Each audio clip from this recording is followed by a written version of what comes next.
Hi everyone, it's Em and Dee. I'm here again with another coffee review for you guys. Just wanted to say sorry for it being such a long time for having put out reviews and stuff, but we're back on track now and we're going to keep doing reviews, and also remember our coffee shots as well, and also we've got our food and drink channel as well. That we're going to do some more food related items as well, and looking at the Hot Mix Pro Preparation. yeah, Yeah. basically. So because there's loads of stuff we can do with that, I just haven't got around to doing it yet and trying it, so we're going to crack on with those things. But enough of that for the moment. Today we're going to be looking at another coffee. This is yet another restaurant-based coffee. So we did Costa before, Coffee House, and now we're doing PRET and MANGER beans. Again, not much information about these beans on the internet. I looked on the website, and they're actually they're grown. It is a blend, and they're grown from a blend of farmers in Peru, Honduras, Sumatra and Ethiopia. So is it an Arabica blend? It's an 100% Arabica Okay. blend. Okay. Just from different regions, so there will be slight variations. I mean, Ethiopian beans, you can't beat them.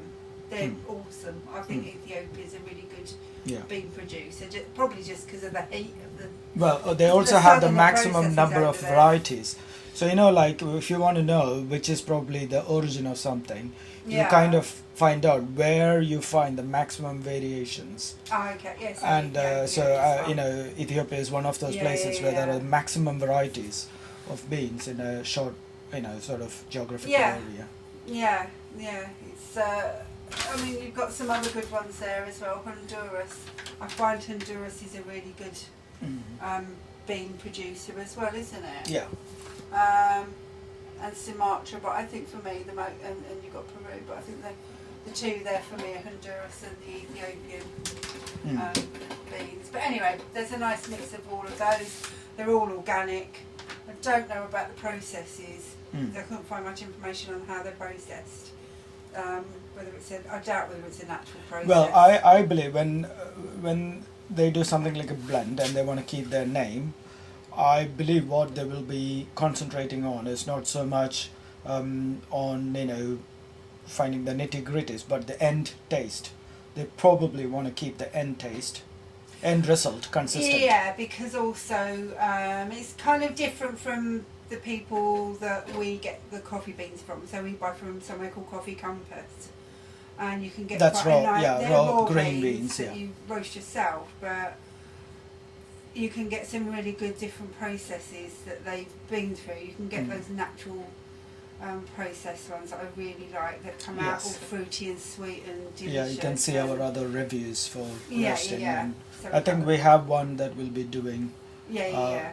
Probably not today. I think it might even be a Honduras one. Actually. Yeah. But yeah, there's. I think. Yeah, there's quite a variation in those results. And are you trying to say that there is a huge difference between buying ready blends and roasting yourself? Is that what you're? Yeah, well, I guess that's where it's ending up. I think just from the point of view of taste and processes, the process is so important to the end taste of that bean.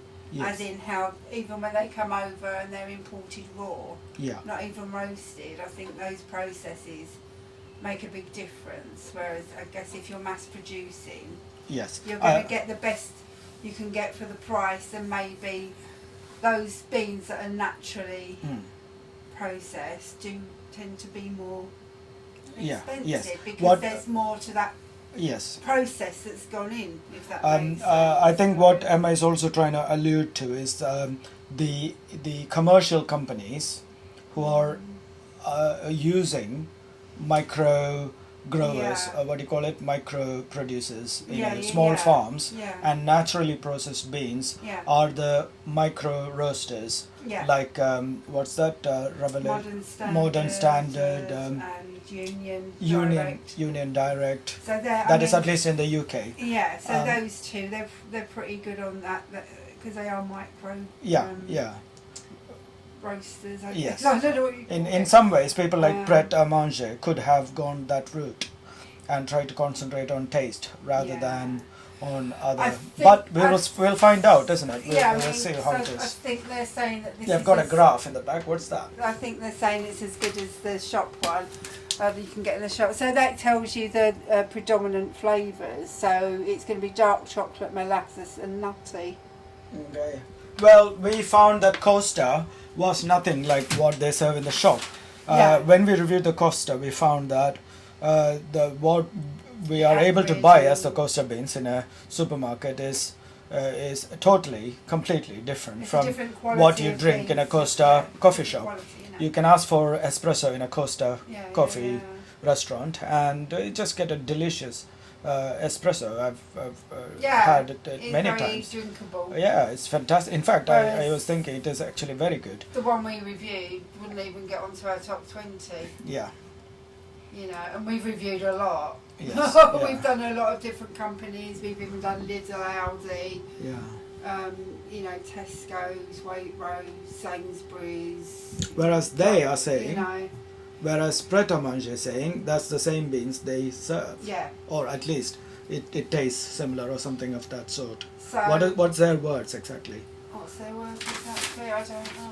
You said something like you get the coffee that you get in Yeah, the shop. so it's got our espresso beans are hand-picked, blend grown by smallholder farmers in Peru, Honduras, Sumatra and Ethiopia, just like the espresso-based coffee in our shops. Oh, okay. So So it that's says just like, just okay. So it isn't the same. so it might not be the same. Well, they have said they haven't said it's the same. It's not. So they're telling you this grind size. So for espresso it needs to be fine, for filter it's medium, and for cafetiere is coarse. Hmm. D, have we got it on the correct 300? Is that too coarse? Well, let's try. Okay. Um, And it's a roast level, so you've got a lovely little charts on the side there. yeah. It's a roast level 5. Okay. So, So- right, it's going to be a dark. There's another stars falling down. I don't know what that is. Size guide, grind size guide, medium, Yeah, that's cafetiere. Oh, that's what you said Yeah. earlier. Espresso fine. Okay. Yeah. I was surprised. I have a feeling it'll clog up. Let's see the bean. right. I'm going to I don't do think the it'll be a M fine test. for espresso. That's pretty easy to open there. Yeah. I mean, no wonder. Compared to cafetiere, espresso grind has to be finer. Yeah. But within espresso, there is a huge variation of grind sizes. So It's pretty user friendly. It's proofed. You can open it That's without good. splitting and spilling a bean everywhere. any way to reseal it? No, No. So I don't know. It seems sticky there. I think they mean for you to decant it into a Probably. Yeah. So have a sniff of that. You know, muck Wow, strong, very strong. oily. So Okay, look at that's that. that's rather very oily. That's going to be oily. I would expect that to be So quite full on, actually. All right, so 300 grind size we could go with. 300 micro. That's very coarse for a. Let's give it a go and see. Yeah. Right, so might not be too bad. Whoa, look at that. That's dark. Well, strong. Everything about it Oh, that's feels quite very full strong. on. So yeah, Quite dark, strong. dark full on, like my husband. I should call you PRET from now on. Well, okay. Eat me if you like. I'm not even going down that route. Right, so I'm gonna. What's that? Pret, not manger. Yeah. Change it to Pratt. Pratt a manger.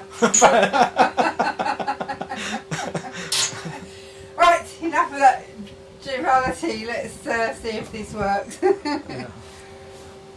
Okay, so I'm going to start off on a gentle, get it up to the 8. That's a good pour. Nice. Was it hazelnut? What did we say? Chocolate, apparently. Dark chocolate, molasses, and nutty.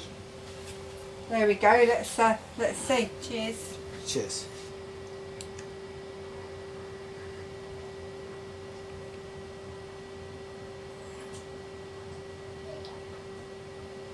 It's not bad actually.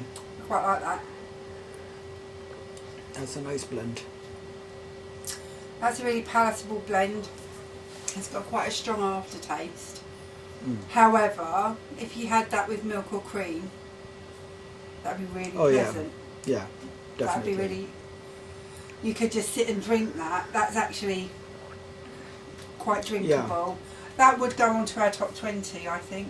Yeah, it's a good blend. Like it. Yeah. Our top 20 is a tough list to get into, but this can edge it. Well, it That's can knock very us a few. easy to drink. It tastes nice. It's got a nice aftertaste to it as well.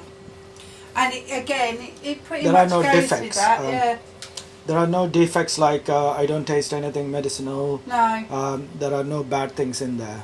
I'd definitely go with the dark chocolate. I don't know so much about the molasses, but No, it's Nutty, maybe. it's a bit of a nutty and a dark caramelly sort of. You could say chocolate, but okay. it's, When you get down the bottom and drink, yeah, there should so be when sweet. it's settled slightly, you get all of those flavours. Yeah, there is. It's very nice, actually. Yeah. I finished mine. I liked yeah, it. Yeah. Really like that. That was a really good buy. Mm. Oh, that's one thing. How much did that cost you? I don't know. Well, about the it cost. wasn't It's cheap. It's also a big packet, so it It's did cost 400 gram, is it? a lot. 450 gram. 450 grams. Yeah. Maybe 8 or 9 pounds. I have to. I'm sorry, I Okay. don't remember. I'll put it. That's fine. So you're paying for a nice quality bean there. So if you really want to, treat yourself, you want a lot of bean. That's a really pleasant taste. I'd go for this one actually. Yeah. And I think that really deserves to go onto the top 20. Yes, for a supermarket, off-the-shelf, blended Arabica beans, that is fantastic. And as for one of the ones that's kind of on that whole coffee shop vibe that go, Starbucks, Pret and Costa and all of those, I think that's the best out of all of them, I've got to say. The only other ones that was Starbucks Blonde. I was going to say the blonde on the Starbucks would be. Yeah. That probably will beat it, but. I know, but it's slightly different. Yeah, it's a different. It's going to be slightly different, but just for quality and taste, in that line, I think. I think the Starbucks Blonde is a good one. I liked that one as well. I'm starting to get the aftertaste now. And this. It is fine. This one's very pleasant. It's a good off-the-shelf coffee. Yeah. No defects. And normally with a dark roast, I'd expect it to be a bit earthy or nutty, but in a makes you go like that. Yeah. It didn't. It was really pleasant. So obviously, if it can be even as an espresso. Yeah. So really nice. Espresso is the ultimate test. So in a way.